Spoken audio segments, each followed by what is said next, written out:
మనము దేవుని గురించిన విషయాలను నేర్చుకుంటూ ఉన్నాం. ఈరోజు మరొక ప్రాముఖ్యమైన దైవ లక్షణం, గాడ్ ఈజ్ సావెరిన్. దేవుడు సార్వభౌముడు లేదా సర్వాధికారి. ద సావర్నిటీ ఆఫ్ గాడ్, దేవుని యొక్క సార్వభౌమత్వము లేదా దేవుని యొక్క సర్వాధికారము. దేవునికి ఎంత అధికారం ఉంది? ఎంత అధికారం ఉంది? ఒక చక్రవర్తి ఉన్నాడు. ఈ రోజుల్లో డెమోక్రసీ అనుకోండి, వదిలేద్దాం, ఈ రోజుల సంగతి తీసుకుందాం. నార్త్ కొరియాలో కిమ్ ఉన్నాడు. ఎంత అధికారం ఉందంటారు ఆయనకి? రష్యాలో పుతిన్ ఉన్నాడు. ఎంత అధికారం ఉంది? ఎవరేం చేయలేరు. ఒకానొక రోజుల్లో చక్రవర్తులకే ఎంతో అధికారం ఉండేది. వాళ్ళని సార్వభౌములు అని పిలిచేవాడు, ద లార్డ్. సో మామూలుగా భూమి మీద ఉన్న మనుషులకే, ఒక భూభాగాన్ని పరిపాలించే చక్రవర్తికే అంత సర్వాధిపత్యము, సర్వాధికారము, సార్వభౌమత్వము ఉన్నప్పుడు దేవునికి ఎంత అధికారం ఉంది? అది మనం కొంత అర్థం చేసుకోవాలి. ఎందుకంటే మనకు చాలా, మన విశ్వాసానికి చాలా ఉపయోగకరమైనది. మన శ్రమలు, కష్టాలు, ఇబ్బందులు, వాటిని ఎలా అర్థం చేసుకోవాలి. సో ఇవన్నిటిని కూడా మనము దేవుడు సార్వభౌముడు అని వెలుగులో చూచినప్పుడు మనకు ధైర్యం కలుగుతుంది, ఆదరణ కలుగుతుంది, విశ్వాసం కలుగుతుంది. శ్రమలను, బాధలను, దుఃఖాన్ని తట్టుకొని నిలబడగలిగే శక్తి, ఓర్పు, సహనము మనకు లభిస్తాయి. అందుకని మనం ఈ యొక్క సత్యాన్ని అర్థం చేసుకుందాం. కొన్ని వచనాలు చూద్దాం. ఆదికాండం 14:19, సర్వోన్నతుడైన దేవుడు. నిర్గమ 18:11, సమస్త దేవతల కంటే గొప్పవాడు. ద్వితీయోపదేశకాండం 10:17, పరమదేవుడు, పరమ ప్రభువు, మహాదేవుడు, పరాక్రమవంతుడు, భయంకరుడైన దేవుడు. 2 వృత్తాంతాలు 26, ఆకాశమందు దేవుడవై ఉన్నావు, అన్యజనుల రాజ్యముల నేలువాడు. నెహెమ్యా 9:6, అద్వితీయుడవైన యెహోవా, అంటే నీవే మొదటి వాడవు. అసలు రెండవ స్థానం అనేది కూడా ఎవరికి లేదు. కీర్తన 47, 2, 3, 7, 8 వచనాల్లో మనం ఇవన్నీ చదువుతాం. యెహోవా సర్వభూమికి రాజు, సర్వభూమికి మహారాజు. కీర్తన 95, 3-5 వచనాల్లో యెహోవా మహాదేవుడు, దేవతలందరిపైన మహాత్మ్యము గల మహారాజు, మహాప్రభు, మహారాజు, మహాదేవుడు, మహోన్నతుడు, మహాత్ముడు, మహామహుడు. 1 దినవృత్తాంతం 29, 11, 12 వచనాలు. యెహోవా భూమి ఆకాశముల యందున్న సమస్తమును నీ వశం, మహాత్మ్యమును, పరాక్రమమును, ప్రభావమును, తేజస్సును, ఘనతయు నీకే చెందుచున్నది. యెహోవా రాజ్యము నీది, నీవు అందరి మీదను నిన్ను అధిపతిగా హెచ్చించుకుని ఉన్నావు. ఐశ్వర్యమును, గొప్పతనమును నీ వలన కలుగు, నీవు సమస్తమును ఏలువాడు. చూశారండి, బలమును, పరాక్రమమును, నీ దానములు హెచ్చించువాడవును, అందరికీ బలము ఇచ్చువాడవును నీవే. కీర్తన 115, 3, 135, 6. అలాగే ఇర్మీయా 27:5, తనకు ఇచ్చ వచ్చినట్లుగా ఆయన చేయుచు. తనకు ఇచ్చ వచ్చినట్లుగా ఆయన తనకి ఇష్టం వచ్చినట్లు చేస్తున్నాడు.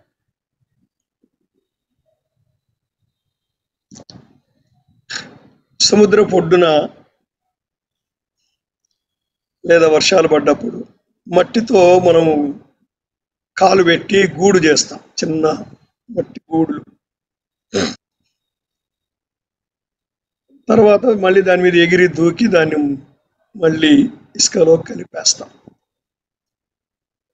ఎందుకంటే అది నేను చేశాను, దాని మీద నాకు అధికారం ఉంది, నా ఇష్టం వచ్చినట్టు చేస్తాను దాన్ని.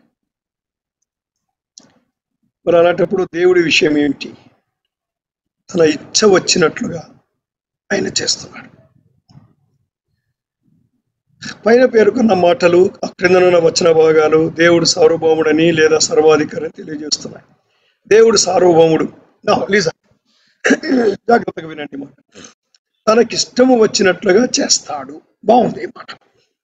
అయితే దేవుడు ఎలా పడితే అలా, ఎక్కడ పడితే అక్కడ, ఎప్పుడు పడితే అప్పుడు ఏదైనా చేసేస్తాడు అని దాని అర్థము కాదు. దేవుడు తన స్వభావాన్ని అనుసరించే చేస్తాడు. అంటే దేవుడు తన ఇష్టం వచ్చినట్లు చేసే పని, ఆయన ప్రేమస్వరూపి గనక ప్రేమతో పనిచేస్తాడు.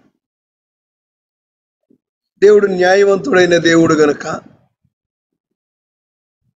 ఆయన ఇష్టం వచ్చినట్లుగా చేసేవి కొన్ని ఆయన తీర్పుల్ని బట్టి, ఆయన న్యాయ తీర్పును బట్టి జరుగుతాయి.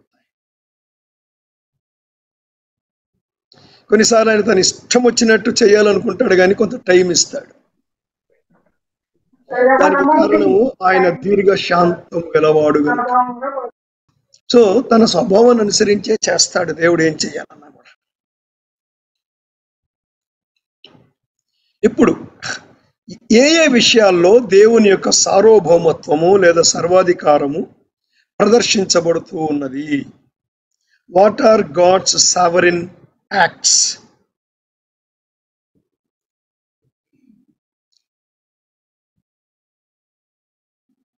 సృష్టించుటలో నెంబర్ 1, సృష్టించుటలో దేవుని యొక్క సార్వభౌమత్వము ప్రస్ఫుటంగా కనపడుతూ ఉన్నది. ఎవరిని ఎక్కడ ఎప్పుడు సృష్టించాలో అది దేవుని హక్కు. ఉదాహరణకు నోటి మాట చేత శూన్యములో నుండి సమస్తాన్ని సృష్టించాడు. మనిషిని తన స్వరూపంలో మట్టిని తీసుకుని సృష్టి, ఆయన ఇష్టం, అది ఆయన ఇష్టం. కీర్తన 103, యెహోవాయే దేవుడని తెలుసుకొనుడి, ఆయనే మనలను పుట్టించాడు, మనము ఆయన వారము, మనం ఆయన ప్రజలము, ఆయన మేపు గొర్రెలము. రెండవది నిర్వహించుట. సమస్తాన్ని దేవుడే నిర్వహిస్తున్నాడు. అంటే is managing everything, superintending everything. ప్రతిదాన్ని ఆయన నిర్వహిస్తున్నాడు. ఆయన తన మాట చేత సమస్తాన్ని నిర్వహిస్తూ ఉన్నాడు. గ్రీకు భాషలో నిర్వహించుట అనే మాట ఫెరో అనే మాట. అంటే నిజానికి గ్రీకులో అర్థం ఏంటంటే, ఏదైనా ఒక దాన్ని చేత్తో పట్టుకొని, ఇప్పుడు పుస్తకం ఉంది, ఇలా పట్టుకొని ఇది ఎక్కడికి పెట్టాలనుకుంటున్నారో దాన్ని తీసుకెళ్ళి అక్కడ పెట్టడం, అది ఫెరో. సో దేవుడు అలా నిర్వహిస్తాడు. అనగా గమ్యానికి, తన సృష్టి ఏ గమ్యం చేరడానికి చేశాడో ఆ గమ్యానికి సృష్టి అంతటిని తీసుకెళ్తున్నాడు. ఎనీథింగ్, ప్రతిదీ కూడా. అందుకే అంటాడు 135:6 కీర్తన, ఆకాశమందును భూమి యందును సముద్రముల యందును మహాసముద్రములన్నిటి యందును ఆయన తనకిష్టమైనదంతయు జరిగించువాడు. మూడవదిగా ప్రభుత్వం, గవర్నమెంట్. దేవుడే సమస్తాన్ని పరిపాలిస్తున్నాడు. భూమి మీద సమస్తమును తన ఇష్టము వచ్చినట్లు చేసేవాడు. రాజ్యాలను, ప్రభుత్వాలను ఏర్పరిచేవాడు, వాటిని కూలదోసేవాడు కూడా దేవుడే. మనం వచ్చి హిట్లర్ని దేవుడే అధికారం ఇచ్చాడా? ఎస్. జిన్పింగ్కి దేవుడు అధికారం ఇచ్చాడా? ఎస్. కిమ్కి దేవుడు అధికారం ఇచ్చాడా? ఎస్. నరేంద్ర మోడీకి దేవుడు అధికారం ఇచ్చాడా? ఎస్. అండి, దానియేలు 4:35, భూనివాసులందరూ ఆయన దృష్టికి ఎన్నికకు రానివారు. చూశారా? అసలు ఆయన దృష్టిలో ఎన్నికకు రానివారండి అండి. కొన్నిసార్లు అంటారు చూశారా, ఆ రోజులు అనేవాళ్ళు, ఏముందండి, ఇందిరాగాంధీ కుక్క నిలబెట్టిన ఆ కుక్కకి ఓటేసేస్తారు అనేవాళ్ళు. చూసారా? No value. మరి దేవునితో పోలిస్తే దేవుని యొక్క సర్వాధికారములో, సార్వభౌమత్వములో అసలు ఆయన దృష్టికి చీమల్లాగా, నల్లుల్లాగా. ఆయన పరలోక సేన ఎడలను, భూనివాసుల ఎడలను తన చిత్తము చొప్పున జరిగించువాడు. ఆయన చెయ్యి పట్టుకుని నీవేమి చేయుచున్నావని ఆయనతో చెప్పుటకు ఎవడును సమర్థుడు కాడు అంటాడు దానియేలు 4:17. నాలుగవది ఏర్పరచుకోనట. ఎలక్షన్, ప్రీడెస్టినేషన్. దేవుడు జగత్తు పునాది వేయబడక మునిపే రక్షించబడే వారిని ఏర్పరచుకున్నాడు, లేదా తాను రక్షించాలనుకునే వారిని ఏర్పరచుకున్నాడు. దేవుడు తన చిత్త ప్రకారమైన సంకల్పమును బట్టి మనలను ముందుగా నిర్ణయించి ఆయన యందు స్వాస్థ్యముగా ఏర్పరిచాడు. ఆయన చిత్తానుసారముగా చేసిన నిర్ణయము చొప్పున సమస్త కార్యములను జరిగించుచున్నాడు. యేసు ప్రభు యొక్క మరణము, పునరుద్ధానం కూడా దేవుడే నిర్వహించి, అది కూడా ఆయన సార్వభౌమత్వమే. యేసు ప్రభు యొక్క మరణము మరియు పునరుద్ధానము జగత్తు పునాది వేయబడక మునిపే దేవుని చేత నిర్ణయించబడ్డాయి. అపోస్తల కార్యములు 2:23. దేవుడు నిశ్చయించిన సంకల్పమును ఆయన భవిష్యత్ జ్ఞానం అనుసరించి అప్పగించబడిన ఈయనను మీరు దుష్టుల చేత సిలువ వేయించి చంపితిరి. అంటే యేసు ప్రభు చనిపోవడం దేవుని చిత్తమైనప్పుడు ఎవరి చేతిలో చనిపోవడం కూడా దేవుని చిత్తమే అండి.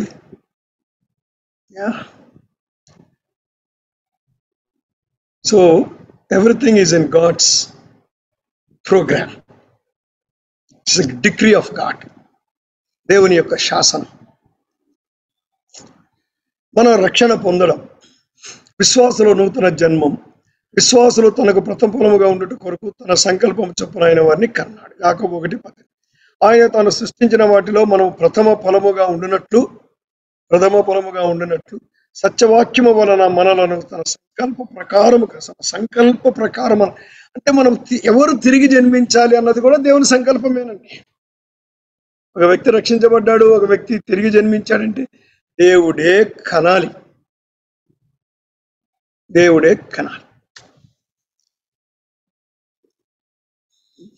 విశ్వాసులలో కార్యసిద్ధి అంటే దేవుడు ఒక వ్యక్తిని ఎందుకు రక్షించుకున్నాడో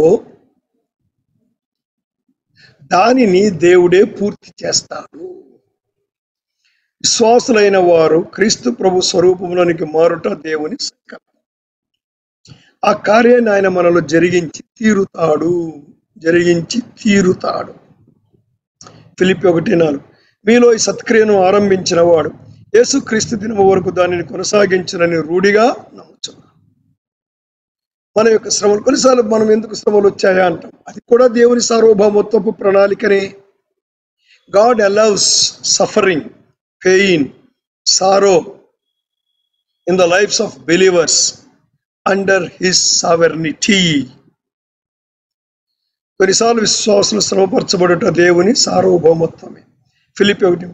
క్రీస్తునందు విశ్వాసం ఉంచుట మాత్రమే గాక ఆయన పక్షమున శ్రమపడుటయు ఆయన పక్షమున మీకు అనుగ్రహించబడిన, అనగా దేవుడే ఇచ్చాడు. విశ్వాసాన్ని దేవుడే ఇచ్చాడు. ఆయన పక్షాన శ్రమపడడానికి శ్రమలను కూడా ఆయనే అనుగ్రహిస్తున్నాడు.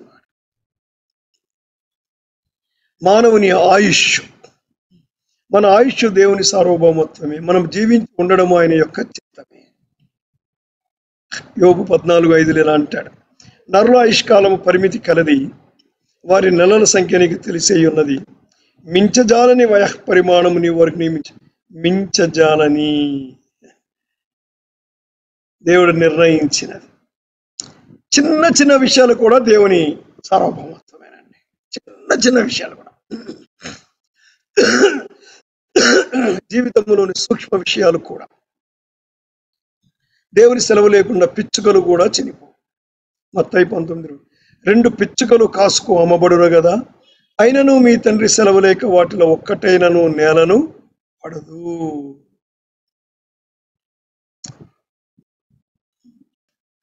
ఇప్పుడు ఇంకో విషయాన్ని చూద్దాం. కొన్ని ఇంపార్టెంట్ ఇష్యూస్. దేవుడు తన సార్వభౌమత్వములో ఎవరినైనా నియంత్రిస్తాడు, వారి సేవలను ఉపయోగించుకుంటాడు. ప్రతి ఒక్కరూ దేవుని సేవకులే. Created beings are under God's sovereignty. He controls everybody.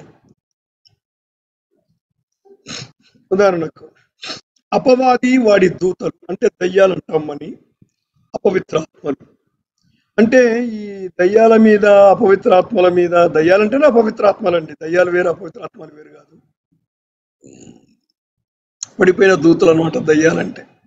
మనుషులు చచ్చిపోయి దయ్యాలు అవ్వడం కాదు ఇక్కడ. సో ఈ సైతాను వాడి దూతల మీద దేవునికి సర్వాధికారం ఉంది. Satan and evil spirits under authority of God. Lucifer అందరి దూతల లాగానే దేవుని యొక్క పరిచయం, దేవుని యొక్క సేవకుడు. అంటే వీడు పాపం చేసిన తర్వాత సాతానుడనే పేరు పొందాడు, అపవాది అనే పేరు పొందాడు. అయినప్పటికీ కూడా వాడి మీద దేవునికి సర్వాధికారము ఉన్నది. సాతానికి స్వేచ్ఛ లేదా? ఉంది. కానీ ఆ స్వేచ్ఛ కూడా అండర్ హిజ్ కంట్రోల్. ఆ స్వేచ్ఛ కూడా అండర్ హిజ్ కంట్రోల్. ఒకవేళ దేవుడు సాతానుని యొక్క స్వేచ్ఛను నియంత్రించాలని కోరితే తాను నియంత్రించగలడు, నియంత్రిస్తాడు. కొన్ని ఎగ్జాంపుల్స్ చూద్దాం. దేవుని అనుమతితోనే సాతానుడు యోబును దౌర్భాగ్యకరమైన పరిస్థితులకు తీసుకెళ్ళాడు. యోబు 1:12, 2:6. యెహోవా దేవుడు ఇలా అంటున్నాడు, ఇదిగో అతనికి కలిగిన సమస్తము నీ వశమున ఉన్నది, అతనికి మాత్రం ఏ హాని చేయకూడదని సెలవీయగా వాడు యెహోవా సన్నిధి నుండి బయలు వెళ్ళెను. ఆ తర్వాత ఇంకో వచనంలో చదువుతాం, అందుకు యెహోవా అతడు నీ వశమున ఉన్నాడు, అతని ప్రాణమును మాత్రము నీవు ముట్టవద్దని సెలవిచ్చి. సో ఎందుకు దేవుడు అలా చేశాడు? ఈ సావరిన్. ఎందుకు అని అడిగే ప్రశ్న మనకి అధికారం ఎవరికి లేదు. అలా అడిగితే సార్వభౌమత్వం అనే మాటకి అర్థమే లేదు. The definition is wrong, the meaning is wrong.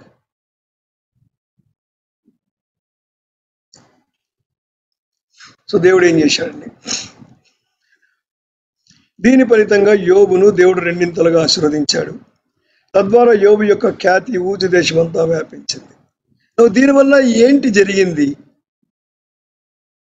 తద్వారా యోబు సేవించుకునే దేవునికి మహిమ ఘనతలు కలిగి అనేకులకు దేవుని యొక్క నిజ దేవుని శక్తి తెలిసి వచ్చింది.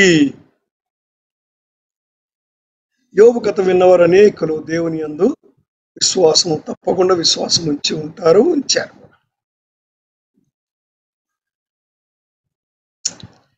మరొక ఇష్యూ చూద్దాం. సౌలును అపవిత్రాత్మ పీడించుట. 1 సమయాలు 16, 14, 23, 18, 10, 19, 9.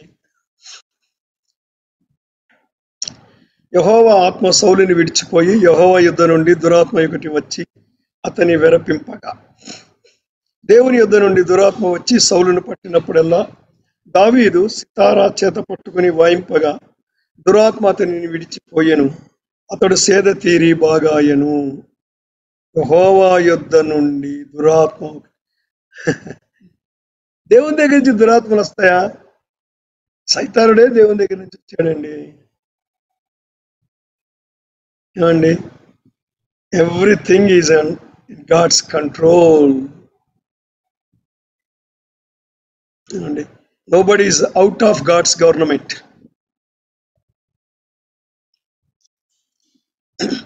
వై? కొన్ని కారణాలు ఉన్నాయి.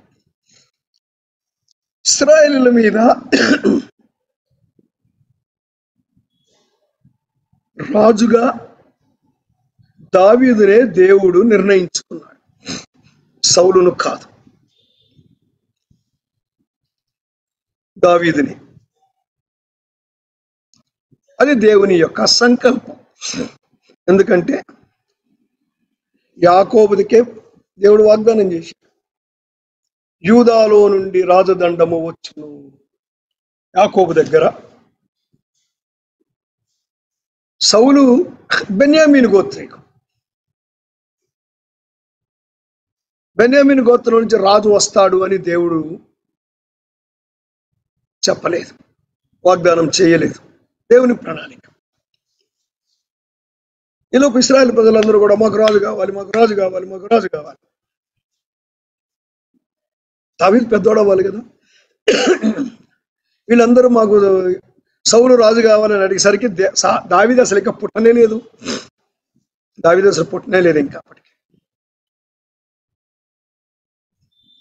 సో పుట్టలేదు, లేదా శిశువు పుట్టుండకపోవచ్చు. ఫైన్. అయితే వాళ్ళు అడిగారు, చెప్పాడు కూడా సౌలు, దేవుడు చెప్పాడు కూడా సమూయేలుతో. సమూయేలు చెప్పాడు, అయ్యా మీరు రాజును అడుగుతున్నారు, వాడు ఇలా చేస్తాడు మిమ్మల్ని, లేదు మాకు కావాలి, సరే తీసుకోండి, దానివల్ల వచ్చే లాభ నష్టాలు మీ. కొన్నిసార్లు మనము దేవుణ్ణి అడుగుతాం, కొంతకాలం అడిగిన తర్వాత కొన్నిసార్లు అది ఇవ్వడం దేవుని యొక్క సంకల్పం కాకపోతే మనం దాని గురించి okay leave it to God.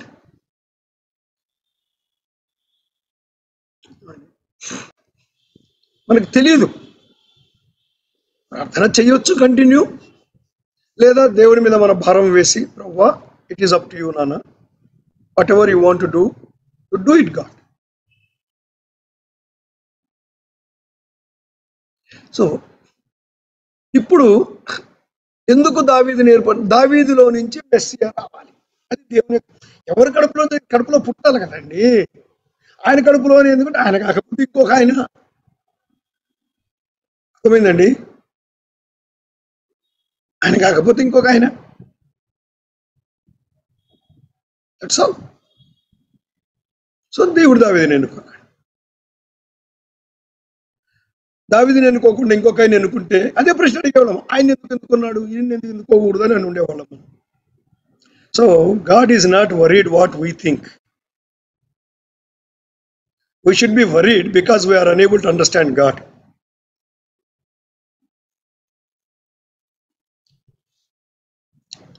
So దావీదు వంశంలో నుండి మెస్సియాను ఈ లోకం తేవడం దేవుని సంకల్పం. సో ఇప్పుడు ఏంటి, దావీదును ప్రజెంట్ చెయ్యాలి. దేవుడు ఆకాశం తెరిచి దించి అలా చెయ్యడు, ఏమండి, అలా చేయడు. ఇల్లాజికల్ గా దేవుడు పనులు చేయడు. దేవుడు సర్వజ్ఞాని కాబట్టి ఏది లాజికో ఏది ఇల్లాజికో దేవునికి తెలుసు. సో సౌలు పాపం చేశాడు, గాడ్ షుడ్ పనిష్. సో దేవుడు ఎలా పనిష్మెంట్ వాడుకుని, రావయ్యా నువ్వు రెడీగా ఉన్నావు కదా అందరినీ ఇబ్బంది పెట్టడానికి, నువ్వే పో, యు ఆర్ సూటబుల్ ఫెలో, ఓ అపవిత్రత్వం, నువ్వైతే కానీ పనికిరావు ఈ సౌలుకి నువ్వు అన్నాడు. పర్మిషన్ ఇచ్చాడు దేవుడు.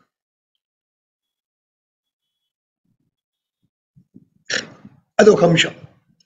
ఇప్పుడు దావీదు ఒక మ్యూజిషియన్. దేవుడు ఆయన మ్యూజిక్ని వాడుకో, ఎప్పుడు కూడా ఓహో మ్యూజిక్ వాయిస్తే సైతానుడు వెళ్ళిపోతాడేమో, దురాత్మ ఈ కొద్దిమంది ఈ హీలింగ్ మినిస్ట్రీ చేసేవాళ్ళు మ్యూజిక్లు పెడతారు. ఏమంటే ఇదిగో సౌలు దయ్యం పట్టినప్పుడు దావీదు వాయించలేదా? It's not that. Power is not in the music. దావీదు సింగర్, సోకే పోయి వాయించవయ్యా నువ్వు అన్నాడు అంతే. వాయిస్తే అలా కొడతానని కాదు, but God used it. It's not a NAM. Music is not a నామ్. ఆ ఇన్సిడెంట్ లో దేవుడు మ్యూజిక్ ను వాడుకున్నాడు. That's all. మనము దేవునికి రూల్ పెట్టకూడదు. దేవా నువ్వు అప్పుడు ఇట్లా చేసావు కనుక సో అందరి పట్ల ఇట్లాగే చెయ్యి. నో.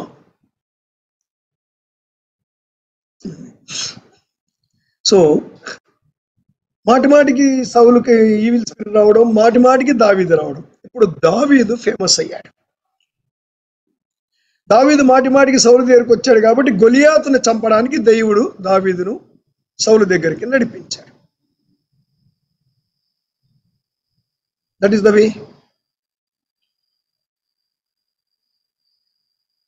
సో దావీదును గొలియాతును చంపడం, దావీదు యొక్క నమ్మకత్వం ప్రజలకు అర్థమైంది, యోనాతానికి అర్థమైంది, ఇప్పుడున్న సైనికులకు అర్థమైంది, సైన్యాధిపతులకు అర్థమైంది, చివరికి సౌలుకు కూడా అర్థమైంది.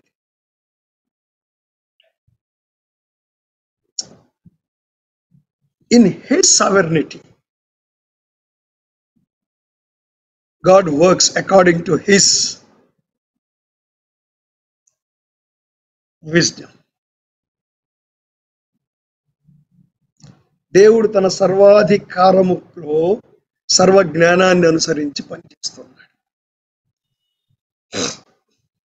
తర్వాత ఇంకొక ఎగ్జాంపుల్ చూద్దాం.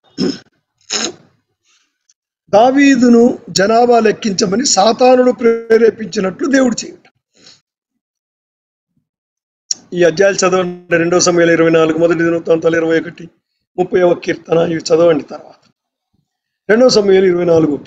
ఇంకొక మారు యెహోవా కోపం ఇశ్రాయేలు మీదకి రగులు కొనగా ఆయన దావీదును వారి మీదకి ప్రేరణ చేసి, దావీదును ప్రేరణ, నీవు పోయి ఇశ్రాయేలు వారిని యూదాను లెక్కించుకున్నదానికి ఆజ్ఞాయించాడు.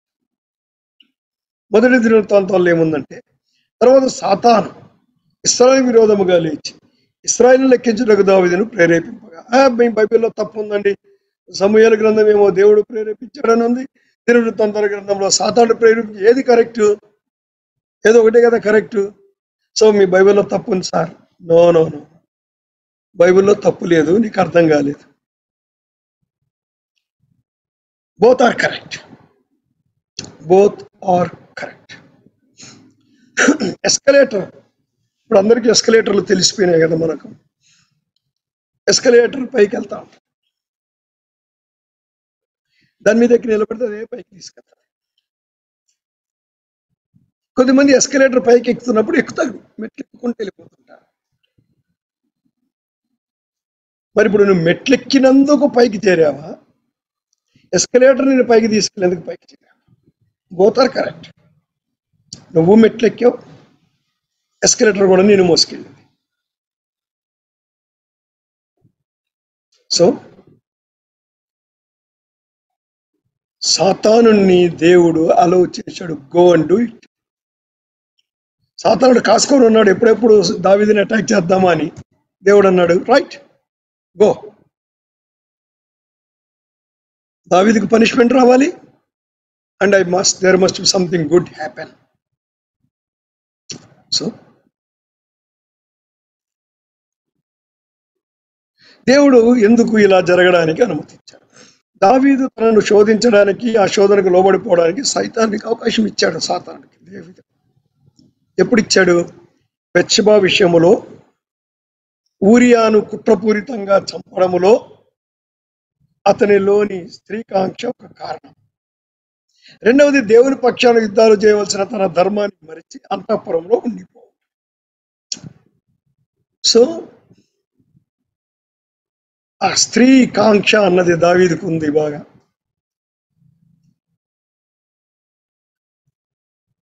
అలాగే యుద్ధాలు చేయవలసిన రాజు ఇంట్లో నిద్రపోతున్నాడు. సో వాటిని సాతానుడు వాడుకున్నాడు. దావీదు అవకాశం ఇచ్చాడు. సాతానుడు, రా, I'm readily waiting, come tempt me, I'm ready to yield, వచ్చేవయా, నీదే లేటు, నేను రెడీగా ఉన్నాను లోపలిపోవడానికి అని పిలిచాడు. సో ఇప్పుడు మనము ఇంకొక విషయం చెప్పుకోవాలి. అదేంటంటే, దావీదు గర్వించాడు. దానికంటే ముందు కొన్ని విషయాలు. సౌలు అతనిని వేటాడినప్పుడు పారిపోయాడు కదా దావీదు. కుమారుడైన అబ్షాలోము, దావీదు తన స్నేహితుడైన అహీతోపెలు. దావీదుకు ఒక మంచి స్నేహితుడు అన్నాడు, క్లోజ్ ఫ్రెండ్, ప్రాణ స్నేహితుడు. ఈ అహీతోపెలుతో కలిసి అబ్షాలోము కుట్ర చేసినప్పుడు, బిక్రీ కుమారుడైన షెబా దావీదుకు ద్రోహం చేసి అబద్ధాలు వ్యాపింపజేసినప్పుడు, అనేక యుద్ధాల్లో దావీదు శత్రువులతో పోరాడినప్పుడు దేవుడు కాపాడాడు. దేవుడు అతనికి జయాన్ని ఇచ్చాడు. ఇంతవరకు బాగుందండి. అయితే వయసు మీద పడే కొలది దావీదు ఏమనుకున్నాడు, ప్రారంభించాడంటే ఇదంతా నా శక్తి, నాకెంత సైన్యం ఉంది, ఎంత సైన్యం ఉంది నాకు, చాలా సైన్యం ఉంది నాకు. ఇంత సైన్యం ఉంటే ఎవడు జయించగలడు నన్ను? ఇశ్రాయేల్ ప్రజలందరూ సైనికులేనండి. ఇశ్రాయేల్ జాతిలో ఒక రూల్ ఏమిటంటే 20 సంవత్సరాలు వచ్చిన ప్రతి ఒక్కడు ఆర్మీలో రిక్రూట్ అయిపోతాడు. ఈవెన్ టుడే, ఈ రోజు కూడా స్త్రీలు పురుషులు అందరూ యుద్ధ భూములకు వెళ్ళిపోతారు. ఇప్పుడు అందరూ వస్తారు. అప్పుడు ఓన్లీ పురుషులే అందరూ యుద్ధంలో చేసి తీరాలి. పిలవగానే కత్తులు తీసుకొని వెళ్ళిపోవడం. మిగిలిన టైంలో పొలం దున్నుకుంటాడు, వ్యాపారం చేసుకుంటాడు, కుండలు చేసుకునేవాడు కుండలు చేసుకుంటాడు, రకరకాల పనులు చేసుకునేవాళ్ళు రకరకాల పనులు చేసుకుని బతుకుతారు. సో సివిల్ లైఫ్లో కొద్ది కాలం ఉంటారు, సైన్యంలో కొద్ది రోజులు ఉంటారు. సైన్యంలో ఉన్నప్పుడు రాజు జీతం ఇస్తాడు, మిగిలినప్పుడు వాళ్ళ పనులు వాళ్ళు చేసుకుంటారు. సో నాకు పెద్ద సైన్యం ఉంది. సో ఈ గర్వము సాతానుకు చోటించింది. సాతానుడు శోధించాడు.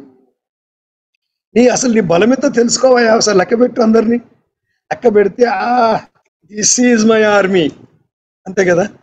ఇప్పుడు ఏదైనా దానికి గర్వించినప్పుడు ఏం చేస్తామంటే వి ట్రై టు డిస్ప్లే కదా, ఓ ఇంతుంది అంతుంది అది. సో దావీదుకు బుద్ధి చెప్పడానికి, దేవుడు తన మహిమను తెలియజేయడానికి దేవుడు సైతాన్ని వాడుకున్నాడు. అలా వాడుకోవచ్చా? ఎందుకు వాడుకోకూడదు? సైతానుడు దేవుని సృష్టే కదా.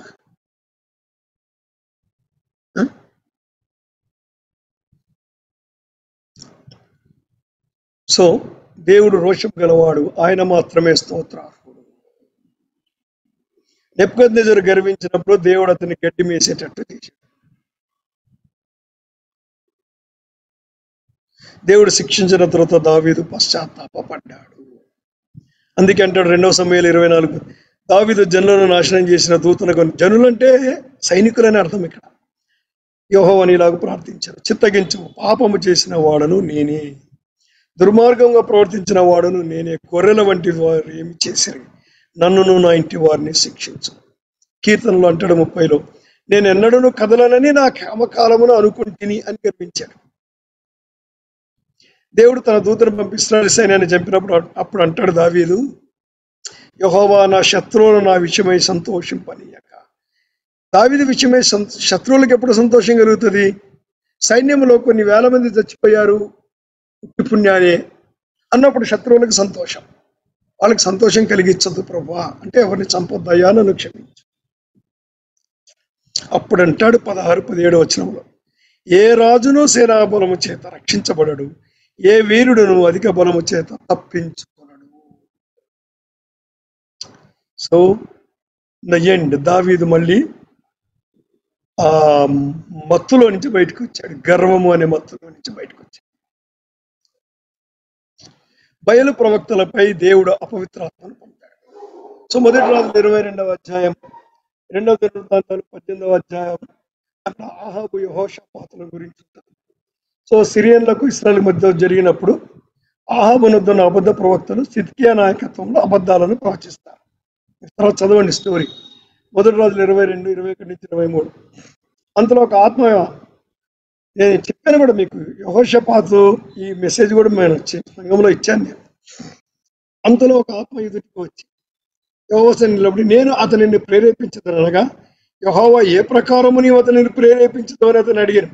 అందుకు అతను, నేను బయలుదేరి అతని ప్రవక్తల నోట అబద్ధమాడు ఆత్మగా ఉందని చెప్పగా ఆయన, నీవు అతనిని ప్రేరేపించి జయమునందుదువు, పోయి ఆ ప్రకారం చేయమని అతనికి సెలవిచ్చాను. యెహోవా నిన్ను గూర్చి కీడు యోచించి నీ ప్రవక్తల నోట అబద్ధమాడు ఆత్మను ఉంచి ఉన్నాడు. చూశారండి,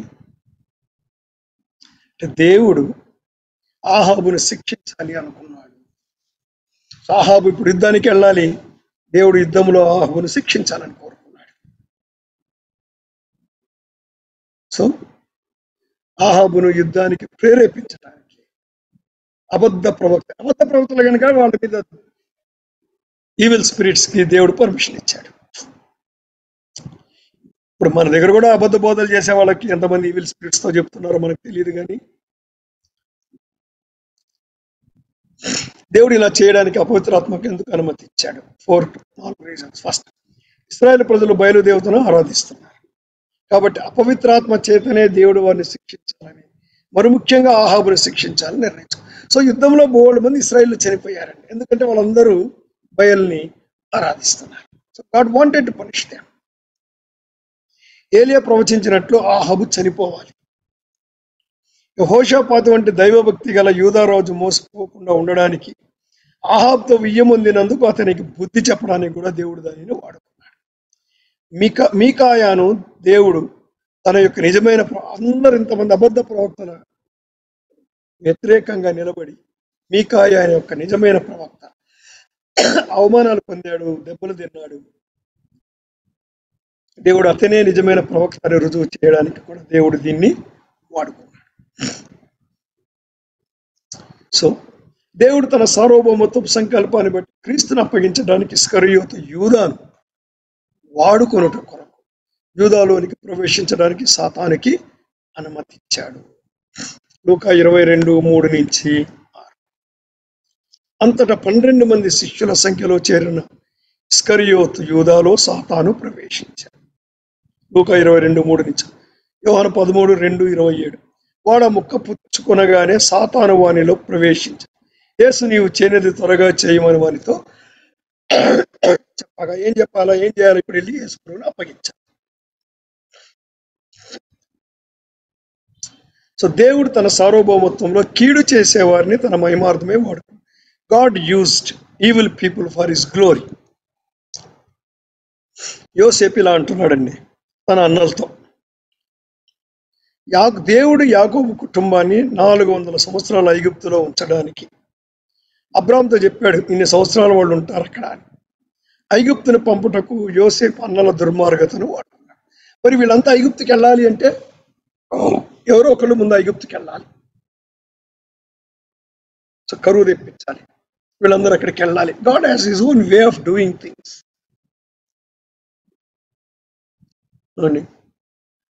ఆదికాండము 52. యోసేపు ఇలా అంటాడు వాళ్ళ నాయన చనిపోయిన తర్వాత, అన్నలు అందరు వెళ్ళి, అయ్యా మమ్మల్ని క్షమించయ్యా, నాయన బ్రతుకున్నందుకు మమ్మల్ని నువ్వేం చేయలేదేమో, ఇప్పుడు ఏమైనా చేస్తావా మమ్మల్ని అని వాళ్ళు క్షమాపణ అడుగుతారు. అప్పుడు అంటాడు, మీరు నాకు కీడు చేయను ఉద్దేశించి తిరగ కానీ నేటి దినమున జరుగుతున్నట్టు అనగా బహు ప్రజలను బ్రతికించినట్లుగా అది మేలుకే దేవుడు ఉద్దేశించి. ఇంతకు ముందు కూడా అన్నాడు, కాబట్టి దేవుడే గాని మీరు నన్ను ఇక్కడికి పంపలేదు. సో అన్నదమ్ములే అమ్మారు, యోసేపు అంటాడు దేవుడు పంపాడు. సో గాడ్ యూజ్డ్, ఈ దుర్మార్గుల్ని దేవుడు వాడుకున్నాడు యోసేపును ఐగుప్తుకు పంపడానికి, మిగిలిన వాళ్ళందరూ కూడా ఐగుప్తుకి వెళ్ళి అక్కడ నివసించడానికి. దేవుడు ఇలా చేయడానికి 4 కారణాలు. అబ్రహామునకు చెప్పింది నెరవేరడం కొరకు, వారికి విస్తారమైన ఆస్తి ఇవ్వడం కొరకు, రాబోయే కరువు కాలంలో అన్యులను తాను ఏర్పరచుకునే జనాంగాన్ని కాపాడుట కొరకు, అబ్రహాము, ఇస్సాకు, యాకోబు, యూదా బీజం నుండి మెస్సియా రావాలి. 12 గోత్రాల వారు కనాన్లో ఉన్నప్పుడు బాగా గమనించండి, వీళ్ళందరూ కనాన్లో ఉన్నారు. యాకోబు కొడుకులు ఎవరిని పెళ్లి చేసుకున్నారు? వీళ్ళు కనాను స్త్రీలను పెళ్లి చేసుకున్నారు. కనాను స్త్రీలు. దేవుడు అబ్రహాము తన పెద్ద దాసుడు ఎలియాజర్ని పిలిచి, ఎలియాజర్, ఇస్సాకుకు ఈ కనాను స్త్రీలను పెళ్లి చేయడం నాకు ఇష్టం లేదు, మా ఊరికి వెళ్ళి మా అమ్మాయిని తీసుకొని రా చెప్పి రిబ్కాని పిలిపించాడు. రిబ్కా కూడా అప్పటికే ఇష్మాయేలు, యోసేపు ఇష్మాయేలు సంతానాన్ని చేసేసుకున్నాడు, కానీ రిబ్కాకి ఇష్టం లేదు. రిబ్కా అనేది, బాబు నువ్వు మా ఇంటికి వెళ్ళిపో, కనాను అమ్మాయిలు చేసుకో. యాకోబు పుట్టిన 12 మంది ఉన్నారు. యోసేపును వదిలేద్దాం, 11 మంది. ఎవరిని చేసుకున్నారు? కనాను స్త్రీలను చేసుకున్నారు. వాళ్ళకు పుట్టిన పిల్లలు మళ్ళీ ఎవరిని చేసుకుంటారు? కనాను స్త్రీలను చేసుకుంటారు. చివరికి what will happen to the ఈ జెనెటిక్ గా చూసుకుంటూ పోతే రాను రాను ఈ జీన్ పూల్ అంటారు, జీన్ పూల్. సో ఈ జీన్ పూలులో అబ్రహాం జీన్ కనపడకుండా పోతుందండి చివరికి. That is what God is not interested. So వాళ్ళని ఐగుప్తుకు పంపి he protected the gene pool of Abraham. ఎందుకు అంటే యాకోబు సంతానం, కొడుకులు, మనమళ్ళు, మణిమనమళ్ళు పెళ్లిళ్ళు చేసుకోవాలనుకున్న ఐగుప్తీయులు వాళ్ళని పెళ్లి చేసుకోరు. So the purity of Abraham's seed, Abraham gene pool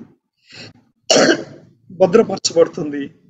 దేవుడు నిర్ణయించిన ప్రకారం మెస్సియా వస్తాడు. సో అది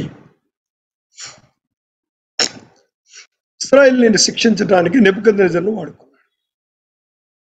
నా సేవకుడైన నెబుకద్నెజరును బబులోను రాజును పంపి పిలువనంపించుతున్నా. ఇదిగో నా దాసుడగులు బబులోను రాజైన నెబుకద్నెజరు నేను పిలిపించి తీసుకువచ్చి. కోరేషును కూడా దేవుడు వాడుకున్నాడు. దేవుడు ఇశ్రాయేలునకు మరలా తీసుకొని వచ్చటకు, తన మందిరాన్ని మరలా కట్టడానికి పారసీక చక్రవర్తి కోరేషును వాడుకున్నాడు. 44 కోరేషుతో నా మంద కాపరి. కోరేషు ఎవరు పిలుస్తున్నాడండి? నా మంద కాపరి.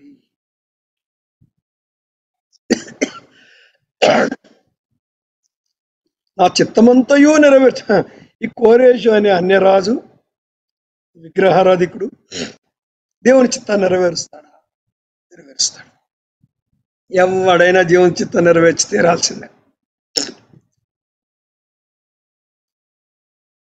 అని చెప్పువాడని యెరూషలేముతో నీవు కట్టబడదు అనియు దేవాలయమునకు పునాది వేయబడిననియు నేను చెప్పుచున్నాను. సో దేవుడు కోరేషును వాడుకున్నాడు దేవాలయాన్ని కట్టడానికి. ఇశ్రాయేలు ప్రజలు మళ్ళీ తిరిగి వెనక్కి రావడం, యూదులు తిరిగి వెనక్కి రావడానికి. యెహోవా తాను అభిషేకించిన కోరేషు, యెహోవా పారసీక దేశ రాజైన కోరేషును ప్రేరేపింపగా అప్పుడు అష్షూరు రాజు హృదయం వారి వైపు త్రిప్పి వారిని సంతోషింపచేసి. చూశారండి, దేవుడే తిప్పాడు వాళ్ళ హృదయాలను ఇశ్రాయేలు ప్రజలకు, యూదులకు అనుకూలంగా. సో ఇప్పుడు దేవుని యొక్క సార్వభౌమత్వము, మానవుని స్వేచ్ఛ లేదా మానవుని బాధ్యత. సో ఇది నేను ఇప్పుడు I don't know whether we can do it. చేసేద్దామండి ఒక 10 నిమిషాలు. మరియు క్రీస్తునందు ముందుగా నిరీక్షించిన మనం తన మహిమకు కీర్తి కలగజేయవలె దేవుడు తన చిత్త ప్రకారమైన సంకల్పమును బట్టి మనలను ముందుగా నిర్ణయించి ఆయన యందు స్వాస్థ్యముగా ఏర్పరిచి ఆయన తన చిత్తానుసారముగా చేసిన నిర్ణయము చొప్పున సమస్త కార్యములను జరిగించుచున్నాడు. దేవుని సార్వభౌమత్వము. గలతీ 6:7 మోసపోకుడి, దేవుడు విక్రింపబడడు. మనుషుడు ఏమి విత్తునో ఆ పంటనే కోయును. మానవుని యొక్క బాధ్యత. ద ఫ్రీడమ్ ఆఫ్ మ్యాన్, మానవుని యొక్క స్వేచ్ఛ. రెస్పాన్సిబిలిటీ ఆఫ్ మ్యాన్, మానవుని యొక్క బాధ్యత. ద సావర్నిటీ ఆఫ్ గాడ్, దేవుని యొక్క సార్వభౌమత్వం. సో ఇవి దేవుని సార్వభౌమత్వము, మానవుని స్వేచ్ఛ లేదా బాధ్యత అనేవి 2 పట్టాలు. ఈ పట్టా నిజమే, ఈ పట్టా నిజమే. ఈ పట్టాలు ఎన్నడూ కలవవు. కలిపితే ట్రైన్కి యాక్సిడెంట్ అవుతుంది. సో దేవుడు తన చిత్తాన్ని నెరవేర్చుకోవడానికి దేవుడు 2 పట్టాలను ఎన్నుకున్నాడు.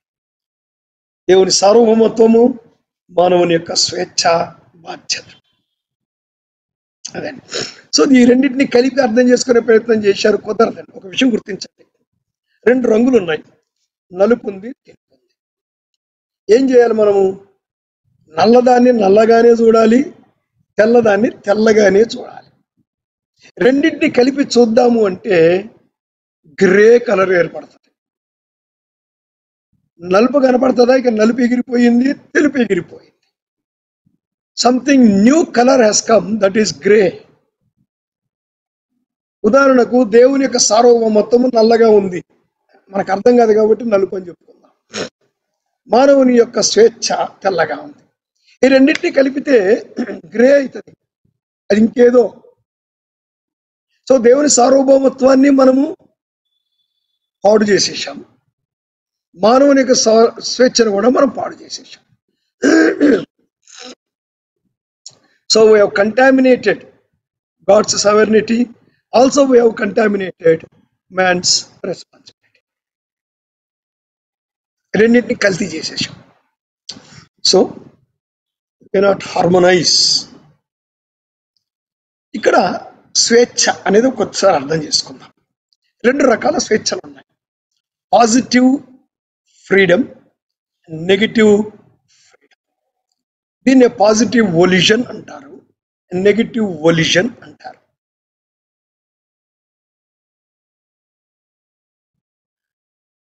సో అదే వయలేషన్ అనే మాట ఉంది చూసారా, వొల్యూషన్ అనే దాంట్లో సేమ్ రూట్.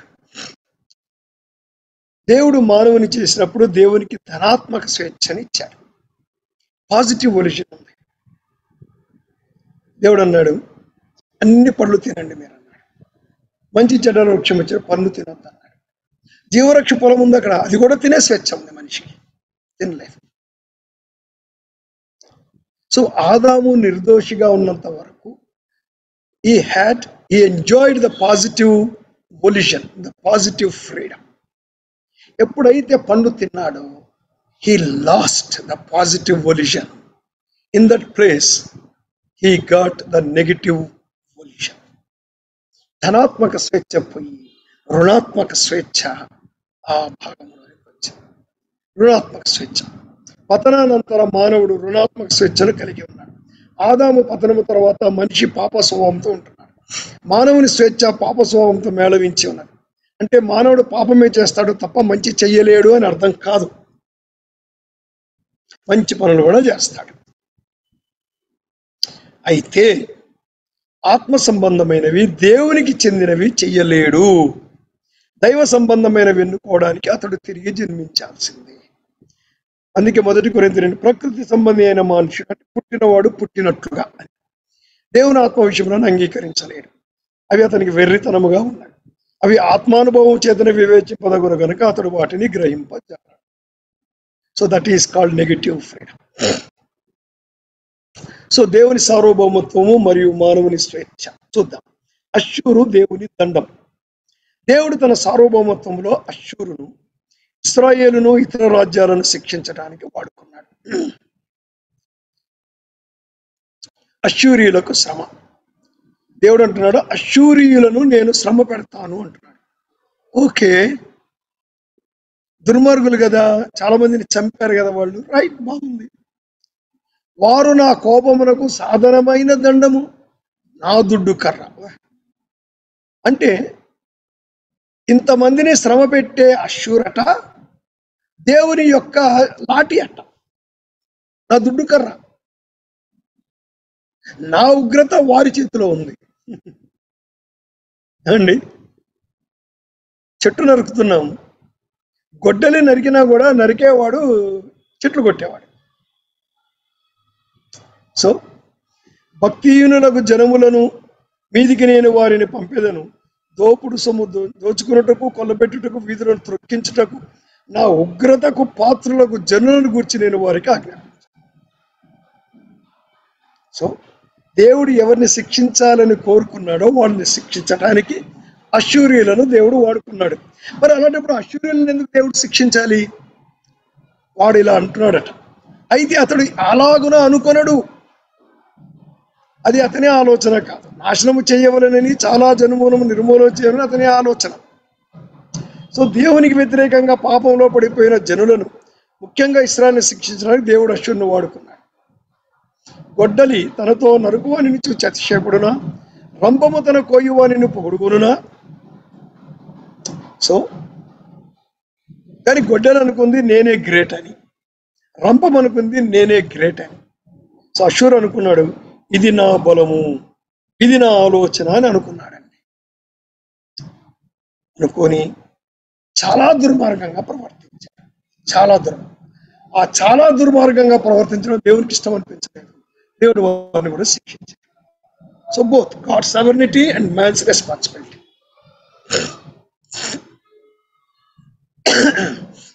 యేసు ప్రభు నికోదేముతో సంభాషించిన ప్రభు వాడిన మాటలు యోహాను 3:1-21 వరకు వచనాలు, 1-10 వచనాలు నికోదేముతో మాట్లాడతాడు.